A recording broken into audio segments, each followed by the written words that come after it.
Nintendo is about to step into its next generation with the launch of the Nintendo Switch 2 later this week.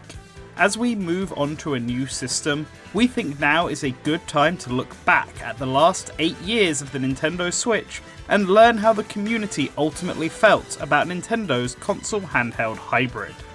And that's what we set out to do with the Nintendo Switch Retrospective poll. We asked all of you a series of questions about the Nintendo Switch, including what you liked and disliked about the system, how it stacked up to its competitors and previous Nintendo hardware, and what games were the most appealing. With over 800 entries, we are able to present to you all as fair a result as we can, not holding back any punches for the critiques of the Nintendo Switch, but also praising it where it deserves it. And there is no better place to start looking at these results than at the beginning. The Nintendo Switch launched worldwide on March 3rd, 2017, and so, of course, we asked how many of you bought the console at launch. We made it clear that it didn't have to be day one, just March of 2017. After all, even I myself didn't get a Nintendo Switch on day one due to stock issues. It took me an additional week to pick mine up. For most of you though, there was no rush to go out and buy a Nintendo Switch, with only 35.6% of people buying the system in its first month. But you didn't want to wait too long. 56.2% of respondents still bought a Nintendo Switch in its first year, and then those adoption numbers naturally decreased as the years went on, with nobody buying a unit in this current year, 2025.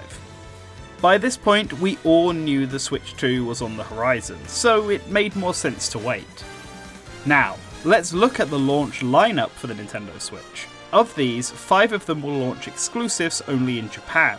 As the results of this poll are mostly from a Western perspective, we can discount them. So, what was the most popular game at launch? Well, it's pretty gosh darn obvious. The Legend of Zelda Breath of the Wild far outpaced every other launch game, being the only one to even get above single digits.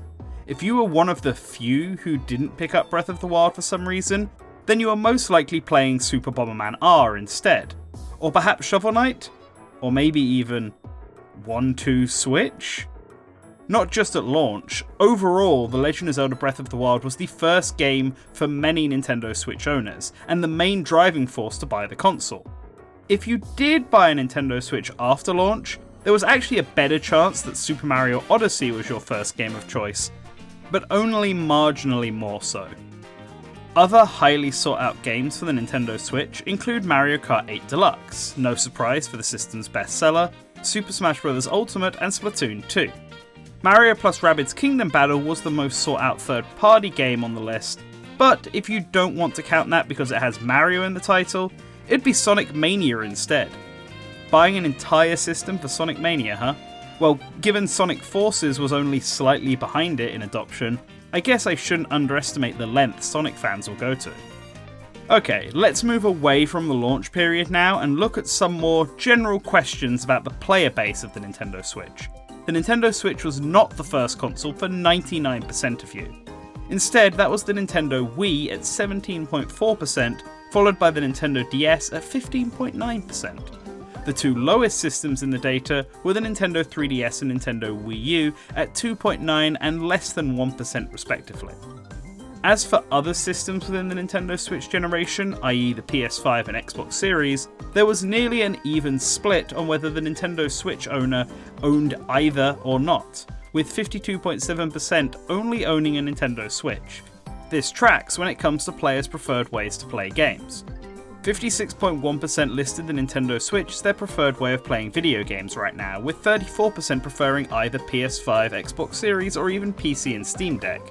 In fact, a decent amount of respondents said that they had an even split of playtime between the Nintendo Switch and PC, with others suggesting that it depended on the game being played. Many preferred to play indie games on the Nintendo Switch and then non-exclusive AAA titles on PC or PS5. This split up of preference and console ownership also correlates with whether the Nintendo Switch was a player's favourite console. 60.3% said that the Nintendo Switch was their favourite system ever. Interestingly, from the no side of the data, the Nintendo 3DS was most respondents' favourite system otherwise, followed by Nintendo GameCube and then PC. This didn't correlate with the respondents' first system either, so it really shows the strength of those three platforms. An extra non-Switch detail for you.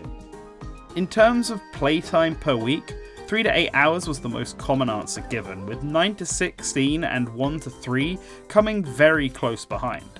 Very few of you are hardcore enough to be putting in over 17 or even 25 hours a week, but there were some of you. And in that playtime, most players preferred to play the Nintendo Switch docked rather than in handheld or tabletop mode. Finally, to round off this section, let's talk about additional hardware purchases. After all, Nintendo released 3 different versions of the Nintendo Switch, the basic model, the Lite model, and the OLED model. But based on the results here, most players were perfectly comfortable just owning the base model and not upgrading. Only 12.7% of you bought a Nintendo Switch Lite, and 23.6% bought a Nintendo Switch OLED. In the end, 67.2% of you were comfortable with just the one Nintendo Switch that you initially bought. We do have some collectors out here in the audience, it seems. 20.3% of respondents admitted to owning at least 2 Nintendo Switches, most likely the base model and whichever second model you went for, but 4.6% of you own 5 or more Nintendo Switch systems. What are you doing with all those Nintendo Switch systems? Correlating alongside these statistics are the amount of Joy-Cons respondents also own. 29.7% never bought a new pair of Joy-Cons and only kept the original, with 38.1% having 4 Joy-Cons in total, either buying another set or just counting the set they got with their second system. And then there is the Pro Controller, an optional and more traditional controller for the gamers out there. 82.3% of players own a Pro Controller, showing it was a popular way of playing the Nintendo Switch. Okay, let's talk about another big purchase that most Nintendo Switch owners we asked were paying for: Nintendo Switch Online. A big change in the Nintendo Switch generation was that the Big N began charging players to play online, something all its competitors had been doing for years at this point. While some fans definitely complained about this change, ultimately 83.3% of players paid for NSO in some capacity. Of the remaining 16.7%, 12.5% admitted to paying for NSO at one point, but had since dropped the service. For the 83.3% that did pay for it, 54.8% also paid for the expansion pass, with a fairly even split over whether they paid for it on their own or as part of a family plan. With this all said, even though the majority of players pay for NSO, the actual amount of players who then went on to use online frequently is extremely low. Only 10% actually said they play online frequently, with 46% admitting to rarely ever playing online, and 10.5% saying they never play online. So why would you pay for NSO if you don't use its online functionality? Well, for the retro games, of course. This is probably the question whose answer is most likely influenced by our audience, as we know you are all open to trying out games of the past, and so we were not surprised to see that nearly 75% of you all use the NSO Retro Game Service. An additional 7.6% also said they would play the retro games if they were paying for NSO. So overall, this is a popular feature for our audience. While we didn't ask which system was the most popular, we probably should have in hindsight, we did ask which system players wanted to see added to the service in the future, and the winner was the Nintendo DS. Makes sense as the next follow-on from the GameCube and Game Boy Advance. This was followed by the Nintendo Wii and then the Sega Dreamcast, as the most popular third-party request. Then the Virtual Boy. Quite a few of you wanted to see the Virtual Boy on NSO. Me too, friends, me too. Maybe if Switch 2 has VR support in the future. Speaking of the Nintendo Switch 2, let's turn our attention to the upcoming system. It's only natural to ask who among us is moving over to Nintendo's next hardware this coming week, and according to our results, 59.2% of you will be.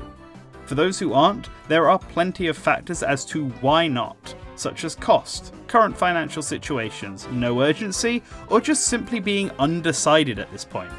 In fact, 12.6% of you were undecided on if you wanted a Nintendo Switch 2 at all, while 83.3% were sure that you would buy one eventually. But what happens to your Nintendo Switch 1 when you move over to the new system? Well, 84.9% of you expressed that you would be keeping your original Nintendo Switch and not trading it in or giving it away, as it looks like there might actually be some unique functionality in keeping the original Nintendo Switch around, potentially using it as a second screen. That makes sense, or perhaps you are simply a collector or you want to start the Nintendo Switch 2 off with a clean slate. More power to you, whatever your reasoning is. But for some, getting rid of the Nintendo Switch does not mean they won't be buying Nintendo Switch 1 games. In fact, 88.9% of you said that you would still continue to buy Switch 1 games into the future, and given Nintendo is supporting the Nintendo Switch still with new games, this makes sense. Of those new games, Tomodachi Life Living the Dream is by far the game most fans are looking forward to, followed very closely behind by Rhythm Heaven Groove.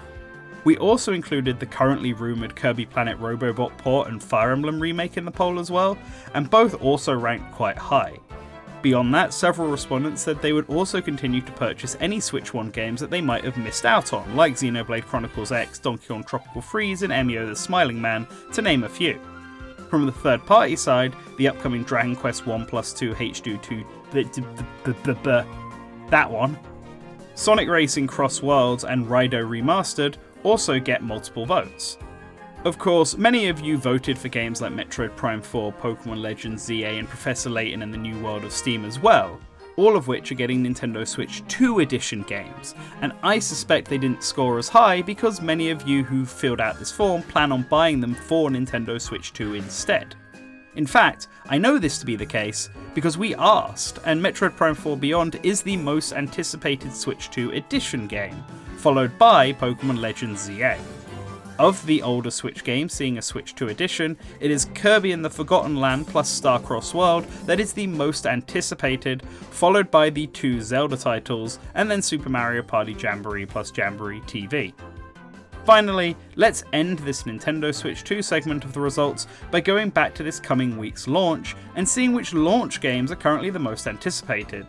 To what should come as absolutely no surprise, Mario Kart World is far and away the most anticipated Switch 2 launch title. This is followed by Deltarune and then the Nintendo Switch 2 Welcome Tour. The complete list, in order of anticipation, is going across the screen right now.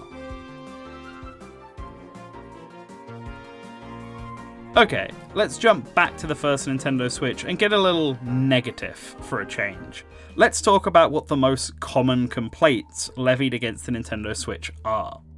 By far, the most common complaint against the Nintendo Switch were issues surrounding its performance. This was primarily aimed at third-party games, which often ran at less fidelity and lower frame rates on Nintendo Switch than any other contemporary platform, but Nintendo's first-party titles were not safe from criticism either. In particular, the quality of the Pokemon titles on Nintendo Switch got called out as being questionable at best. Hopefully the issue of power is something the Nintendo Switch 2 will be able to fix. The next most common complaint was directed at the eShop, which was called out for just being poorly designed and slow. This has been a pretty common complaint all throughout the Switch's life cycle, and it's hard to tell yet if the Switch 2's eShop will be any better. Another common complaint aimed at the Switch 1 is the lack of themes and UI customization. The Wii U and 3DS in particular had plenty of ways players could customize their home menu, but these are all gone on the Nintendo Switch. They were teased with themes being an option in the settings, but this ended up resulting in a dark and light mode and nothing more. Many fans want to see more soul from the Nintendo Switch 2, and while it doesn't look like it will have it at launch, who knows what will happen down the line. Related to this, the removal of all of the extra channels found during the DS and Wii family of systems was another complaint.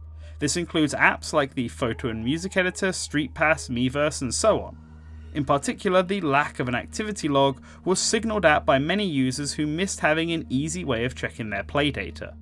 Another common complaint related to this was the lack of streaming services on the Nintendo Switch, like Netflix and Disney+. The Switch does have Crunchyroll, YouTube, and Hulu if you live in the US, but that is it.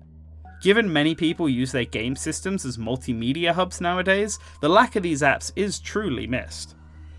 Moving on, the Joy-Cons take the ire of the next set of complaints. Many players just don't like them. Whether it be how flimsy they are, especially when attached to the Switch itself, their small size, or, and most common complaint of them all, how easily the Joy-Con sticks will drift and require replacing. It's just left a bad taste in many players, and the Switch 2 Joy-Cons will have a lot of legwork ahead of them to try and turn this perception around. Next up, we have the online capabilities of the Nintendo Switch. Several users don't like that you now have to pay for online, especially as the online features in general are lacking, let's say. The quality of online obviously varies from region to region, but in general it appears that many players just don't think the quality is there at all. The last major complaint comes in the form of the actual build quality of the Nintendo Switch itself. While most complaints in this category were in the minority, there was still enough of them that it's worth mentioning. Poor battery life was the biggest complaint about the Nintendo Switch, and not helping this is the lack of a way to charge the system while in tabletop mode, due to the USB-C port being on the bottom. In fact, tabletop mode got several complaints aimed just at it, with the kickstand being labelled as flimsy and liable to collapse. So those were all the majority complaints thrown against the Switch, but there are a few minority complaints as well that are worth highlighting, like the lack of an in-system chat feature and general community feature issues like still having to use friend codes and not being able to easily invite players to a game. These are all problems that the Switch 2 is looking to fix, however with its game chat functionality. There were also complaints about its portable nature. A couple of people hated that the Switch was a portable to begin with, while others liked the hybrid nature of the system, but wished it was smaller so that it could easily fit in the player's pocket when on the go, in the same way Nintendo's prior handhelds could. But that does it for all the recurring complaints. Now, let's end this off on a positive note. What did you all like about the Nintendo Switch? Directly contradicting that final complaint, one of the most beloved features of the Nintendo Switch is its hybrid nature, the ability to play it on the go and at home on a TV. It's the Nintendo Switch's core gimmick, and it absolutely stuck the landing. The other major positive of the Nintendo Switch is the one positive Nintendo has always excelled at, its exclusives. It is no secret that a lot of people only play Nintendo for their exclusive games, but that is also one of their strongest advantages over their competitors. While most players will pick either Sony or Microsoft, Nintendo is often chosen alongside them as it offers experiences that the other two simply do not. And in particular with the Nintendo Switch, it was praised by many for its massive library of high quality titles and the nice variety of first party series that Nintendo chose to represent, from your usual suspects like Mario, Zelda and Pokemon, to major returning series like Metroid and Animal Crossing, reviving long forgotten series like Famicom Detective Club and Clubhouse Games, and giving new life to some of those external first party titles like Another Code and Endless Ocean. Fans greatly appreciated the variety that was on display. Speaking of variety, despite some complaints over the lack of a virtual console, the majority of players have praised the Nintendo Switch for its easy access to a ton of retro titles. The Nintendo Classics lineup through NSO is contributing heavily to this, as the service has more games on it now than the virtual console ever did, despite what some might claim. But even outside of that, third parties have also used the Switch as a home for many of their retro collections. Konami and Capcom in particular have been quite big on reselling their back catalogue, and Hamster's Arcade Archive series has been a fantastic place to re-release arcade titles that have never had a home release before. They gave us Nintendo Sky Skipper for the first time ever. Even if the game is mid, that's still something worth praising as it was nearly lost forever. The last major positive the Nintendo Switch got was its affordability. In the wake of the Nintendo Switch 2's price, fans have been looking back fondly at the Nintendo Switch and how affordable it was, especially compared to its competitors. Yes, there were definitely complaints about how Nintendo's own first-party titles rarely ever went down in price, but the hardware itself cost less to buy than any of its contemporaries from this generation, especially if you did buy the Lite instead. That made the Switch an easy console for getting newcomers into gaming. As for some minor praise, there are some who found the Joy-Con controllers to be fun to use. In particular, HD Rumble was pointed out as a highlight, even if it was rarely used to its full potential. While some lamented the loss of a second screen that Nintendo's prior hardware had, it was more than made up for by stronger third-party support and an improved release schedule for their software when compared to the Wii U. And having the ability to have multiple docks for the Nintendo Switch around a player's home, moving from one TV to another hassle-free, no more having to unplug and disconnect every wire and carry it all, just plug the console in and you're good to go. A lot of people really like this feature. Fortunately for the fans, it looks like all of these positives, except the affordability, are going to be continued over to the Nintendo Switch 2.